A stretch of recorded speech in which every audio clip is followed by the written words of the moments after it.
இந்த பிளவுஸ் வந்து ஃபுல்லா ஸ்டிச் பண்ணி முடிச்சிட்டோம். கரெக்டா தான் கட் பண்ணோம், கரெக்டா தான் ஸ்டிச்சும் பண்ணிச்சு. ஆனா பாத்தீங்கன்னா கஸ்டமருக்கு வந்து ஃப்ரண்ட் கப் லூஸ் வந்து கொஞ்சம் ஃப்ரண்ட்ல வந்து டைட்டா இருக்கு. இது என்ன ரீசன்னா, ஃப்ரண்ட்ல வந்து சைடு அடிக்கும் போது இப்போ மார்க் பண்ற அளவு பிளவுஸ்ல என்ன அளவு இருக்கோ அந்த அளவு தான் மார்க் பண்ணணும்.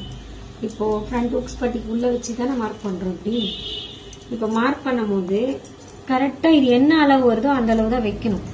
ஸோ வைக்கும் போது இது இங்கதான் வருது, கார்னர்ல கொஞ்சம் தான் இருக்கு துணி. சரிங்களா, துணி எவ்வளவு இருக்கு பாருங்க, கொஞ்சம் தான் இருக்கு. அதே மாதிரி பேக்ல மார்க் பண்ணும் போது பாத்தீங்கன்னா இங்க இருக்கு. ஸோ பேக்ல அதிகமா இருக்கு, ஃப்ரண்ட்ல கம்மியா இருக்கு. பட் சைடு அடிக்கும் போது என்ன பண்ணுவோம்னா, இப்படி சைடு அடிக்கும் போது ரெண்டும் சேர்த்து அட்டாச் பண்ணி சைடு அடிக்கும் போது துணி ஆவரேஜ் பண்ணி அடிச்சிடறோம் இல்லையா.